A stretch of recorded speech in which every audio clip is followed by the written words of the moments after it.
Good morning, सुप्रभात, केम छो, सलाम। उम्मीद है आप सब लोग बेहतर होंगे, अपना ध्यान रख रहे होंगे। और अब देखिए धीमे धीमे मुझे लगता है कि जब रेनी सीजन आएगा तो उस बारिश के मौसम में जो है कोरोना के केसेस जो है वो थोड़े कम होना चाहिए। क्योंकि क्या क्या होता है कि जो इन्फेक्शन जो है ना अपना कॉन्टेक्ट सर्फेसेस के थ्रू फैलता है, वो इन्फेक्शन में थोड़ा सा रिडक्शन हो जाता है। क्योंकि लास्ट टाइम भी ट्रेंड वही था कि बारिश के मौसम में कोरोना के केसेस काफी कम हो गए थे।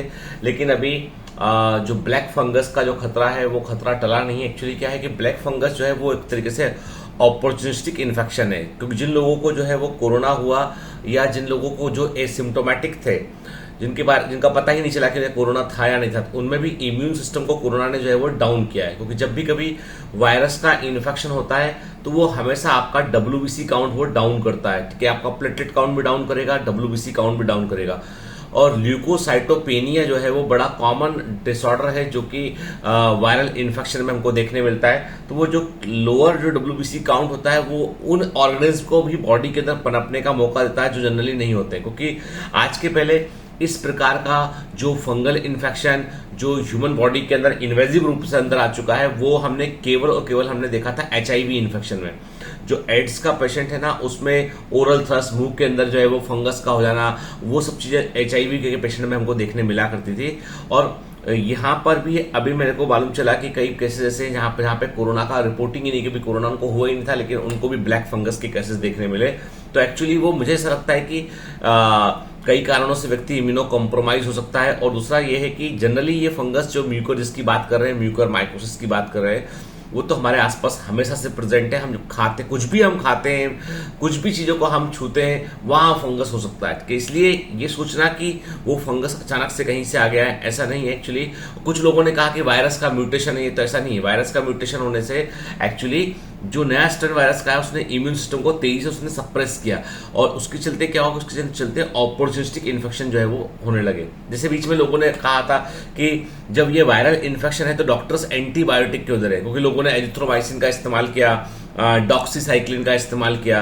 तो लोगों के दिमाग में था कि क्यों एंटीबायोटिक दे रहे हैं। तो मैंने कहा भी था कि चूंकि ये सेकेंडरी इन्फेक्शन, लंग्स में कोई सेकेंडरी इन्फेक्शन ना हो जाए, आपका चूंकि इम्यून सिस्टम ऑलरेडी डाउन हो चुका है, तो एक कवरेज देने के लिए, कि भाई कभी, क्योंकि यदि वायरल इन्फेक्शन ऑलरेडी और बैक्टीरियल इन्फेक्शन सुपरसीड कर जाए तो फिर प्रॉब्लम हो सकती है। तो एक प्रकार से वो प्रिवेंटिवली वो एंटीबायोटिक दिए गए। परंतु फिर उसके बाद क्या हुआ कि, और ऐसा देखा भी गया कि पेशेंट कोरोना से रिकवर करता है, लेकिन तब भी उसका WBC काउंट जो है वो काफी अधिक बढ़ रहा था। उसका मतलब नॉर्मल से ऊपर लेवल जाता, मतलब जो इन्फेक्शन का इंडिकेशन भी था।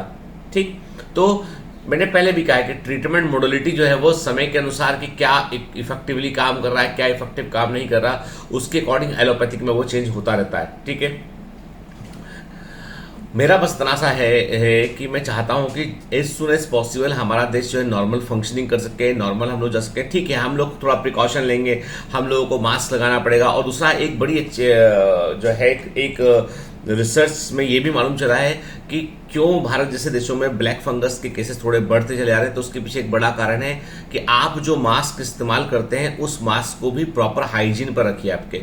कई लोग क्या करते हैं, मास्क को सोचते हैं कि ये लॉ एंड ऑर्डर से बचने का तरीका है कि बाहर पुलिस ना रोक ले, कोई कुछ पूछ ना ले, तो वो मास्क को लगा लेते हैं, फिर पूरे समय चिन पर रखते हैं और चिन से फिर नाक पर जाके लगा लेते हैं। ठीक है, और या मास्क को कान में लटका लेते हैं, या मास्क को ऐसी पॉकेट में रख लिया फिर लगा लिया। तो मास्क जो है वो चूंकि आपके रेस्पिरेटरी सिस्टम को कवर कर रहा होता है, जो सांस ले रहे होते हैं वो मास्क के थ्रू ही आ रहा होता है। तो मास्क को, यदि आप कपड़े का मास्क इस्तेमाल करते हैं तो रोज उसको धोएं। आप रेगुलर बेसिस पे आप ऐसे 4-5-6 मास्क बना लें, उनको रेगुलर बेसिस पे धुलना चाहिए उठ के। दूसरा इसके अलावा यह है कि आप जो है सर्जिकल मास्क सस्ता आता है, सर्जिकल मास्क इस्तेमाल करें, सर्जिकल मास्क को लगाएं, उसके ऊपर कपड़े का मास्क लगाएं, डबल मास्किंग करें बाहर पब्लिक प्लेस में जाने के पहले, वो आपको प्रोटेक्शन प्रोवाइड करेगा। ठीक है, और सर्जिकल मास्क को आपको रीयूज नहीं करना है, धोना नहीं है, उसको आपको एक दिन यूज करके आपको डिस्कार्ड कर देना है। ठीक है, प्लीज मास्क का हाइजीन भी बड़ा जरूरी है, क्योंकि जो नमी इकट्ठी होती है कई बार उस नमी पर ही फंगस पनप जाता है और उसको हम सांस में अंदर ले रहे होते हैं, तो वो नहीं होना चाहिए। क्योंकि बहुत सारी थ्योरीज है कि एग्जैक्टली क्या हो रहा है ये तो कह पाना मुश्किल है, लेकिन ये है कि हाँ, इसके पहले कभी हमने ऐसा नहीं सुना था और जो हमको भी सुनने मिल रहा है। फिर रही बात येलो फंगस की, व्हाइट फंगस की, तो वो सब जो है वो बहुत ही रेयर चीज है। और दूसरी बात है कि उसको लेकर इतना वरीड नहीं होना चाहिए हमको। हमारे लिए जो मेन जो कंसर्न है वो है ब्लैक फंगस एक्चुअली। ठीक है, चल, तो आज हम बात करेंगे, एक बुक है ब्रायन ट्रेसी की, द गोल्स के लक्ष्य बुक है, गोल। तो इस बुक में कुछ बड़ी अच्छी बातें लिखी, तो मेरे को एक पैराग्राफ बड़ा अच्छा लगता है इस बुक का, तो मैं आपको सुनाऊंगा जरूर इस पैराग्राफ को, ध्यान से सुनिएगा इसको। ये पैराग्राफ बेसिकली ये जो चैप्टर है वो किस पर बेस्ड है, हर दिन अपने लक्ष्यों की समीक्षा करें। जो भी आपने टारगेट डिसाइड किए हैं उसकी आप हर दिन जो है वो समीक्षा करें, उसका एनालिसिस करें, उसके ऊपर है ये। जो ऑथर है इसके ब्रायन ट्रेसी, वो लिखते हैं, इससे पहले मैंने कहा था आप वही बन जाते हैं जिसके बारे में आप ज्यादातर समय सोचते हैं। यह महान सत्य ही सारे धर्म, दर्शन, मनोविज्ञान और सफलता की बुनियाद है। जैसा कि मेरे एक टीचर जॉन वायल ने एक बार कहा था, जो भी अपने दिमाग में लगातार कायम रखते हैं, आप जो भी अपने दिमाग में लगातार कायम रखते हैं वह आपको मिल सकता है, और यही कुंजी है, यही चाबी है। आज बहुत से लोग सकारात्मक सोच के महत्व के बारे में बातें करते हैं। सकारात्मक सोच मतलब पॉजिटिव थॉट प्रोसेस की बात कर रहे हैं। सकारात्मक सोच महत्वपूर्ण है, लेकिन यह पर्याप्त नहीं है। अगर दिशा ना दी जाए और नियंत्रित ना किया जाए तो सकारात्मक सोच जल्द ही विकृत होकर सिर्फ सकारात्मक इच्छा और सकारात्मक आशा बनकर रह सकती है।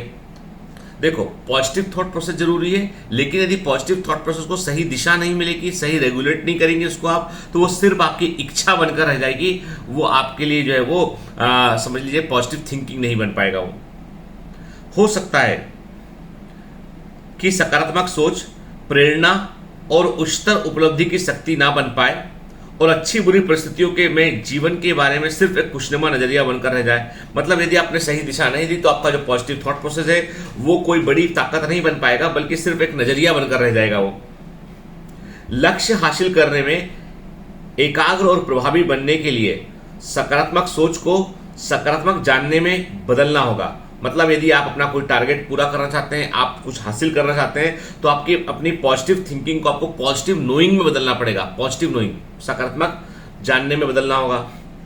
आपको अपने अस्तित्व की गहराई में इस बात का पूरा यकीन करना होगा कि आप किसी खास लक्ष्य को हासिल करने में जरूर सफल होंगे। आपको बिना किसी शंका के आगे बढ़ना होगा। आपको संकल्पित और दृढ़ बनना होगा। आपको अपनी अंतिम सफलता के बारे में दृढ़ विश्वास होना चाहिए कि कोई भी चीज आपको रोक नहीं सकती है। देखो, आपको कुछ बातें दिमाग में रखनी पड़ेगी, जैसे कि आपको ये पता होना चाहिए कि आप जो करने जा रहे हैं वो आप एक दिन जरूर हासिल कर लेंगे। आपको हारने के बारे में कोई विचार नहीं आना चाहिए। आपके मन में ये होना चाहिए कि फाइनली सक्सेसफुल तो मैं होऊंगा ही होऊंगा, क्योंकि ये चीजें आपके ब्रेन को जो है वो स्ट्रांग करती है आपके गोल के प्रति आगे बढ़ने के लिए। देखिए, लास्ट पैराग्राफ इसका बड़ा अच्छा है। सफलता के अडिग विश्वास के साथ, मतलब आपको पूरा यकीन होना चाहिए सक्सेस पर। सफलता के अडिग विश्वास के साथ अपने अवचेतन मन की प्रोग्रामिंग करने के लिए आप जो भी करते हैं उससे लक्ष्यों को ज्यादा तेजी से हासिल करने में मदद मिलती है। मैं यहां आपको जो विधि बताने जा रहा हूं उससे दरअसल आपकी योग्यताएं और गुण कई गुना बढ़ सकते हैं। इससे आप अपनी वर्तमान स्थिति से अपनी मनचाही मंजिल पर ज्यादा तेज गति से पहुंच सकते हैं। यह एक महत्वपूर्ण मानसिक नियम है कि जो भी छाप छूटती है वह व्यक्त जरूर होती है। जो भी छाप छूटती है वो व्यक्त जरूर होती है। आप अपने अवचेतन मन, सबकॉन्शियस माइंड पर जो भी गहरी छाप छोड़ते हैं वह अंततः आपके बाहरी जगत में अभिव्यक्त होती है। मानसिक प्रोग्रामिंग में आपका मकसद आपके अवचेतन मन पर अपने लक्ष्यों की गहरी छाप छोड़ना है, ताकि वे लॉक इन हो जाए और खुद अपनी शक्ति खींचे। तो कहने का मतलब यह है कि आपको रोज सुबह उठकर जो भी आपका लक्ष्य है उसके बारे में सोचना है। आंखें बंद करके इमेजिन करना है। आंखें बंद करके आपको जो है वो इमेजिन करना है कि आप उस लक्ष्य को हासिल कर सकते हैं। आपको इमेजिन करना है कि आप हॉस्पिटल डॉक्टर बनना चाहते हैं, एक हॉस्पिटल में आप जा रहे हैं, एक व्हाइट कोट पहने, कैसे दिखते हैं वो आपको अपनी छवि तैयार करनी है और सोचना है। क्योंकि सबकॉन्शियस माइंड जब उस छवि को अपने अंदर एक्सेप्ट कर लेगा ना, तो वो आपके कॉन्शियस माइंड को लगातार बोलता रहेगा भाई पढ़ना है, वो जो सपना देखा था उसको पूरा करना है हमको। और ये सच्चाई है यानी जो बड़े लोग, जो महान लोग होते हैं, वे ऐसा नहीं है कि वे कई बार सबकॉन्शियस स्टेट में भी काम करते हैं। जैसे बेंजीन के स्ट्रक्चर की आप बात करेंगे तो केकुले को वो स्ट्रक्चर कैसे मिला? सपने में मिला। उन्होंने देखा कि एक हेक्सागोन जैसा कमरा है, उसमें सांप चारों ओर घूम रहा है दीवारों पर। बस उन्होंने कहा कि इलेक्ट्रॉन भी ऐसे ही घूमता है। तो कई सारी समस्याओं का समाधान हमारा जो है सोते समय हमारा मस्तिष्क भी देता है। अल्बर्ट आइंस्टीन भी यही करते थे कि जब वो बहुत कुछ कोई चीज का समाधान नहीं ढूंढ पाते थे तो अंत में जो है उसको सोचते सोचते वो सुझाया करते थे। आइंस्टीन ने कहा भी था एक बार कि उनकी कई समस्याओं का समाधान उनको सोते समय सपनों में मिला है, और वह हकीकत थी वास्तव में। क्योंकि सब कॉन्शियस माइंड कभी आराम नहीं करता, वो पूरा समय जग रहा होता है। कॉन्शियस माइंड जरूर सो जाता है जब सोते हैं। तो वही बात है कि आपको अपने सबकॉन्शियस माइंड को जो है मैसेज देना होगा कि नहीं, तुम कर सकते हो, हम कर पाएंगे। नेगेटिव मत सोचिए, पॉजिटिव लोगों के साथ रहिए, और ऐसे रिलेशनशिप का कोई फायदा नहीं जो आपको नेगेटिव सोचने को मजबूर करते हैं। Have a great day, all the best.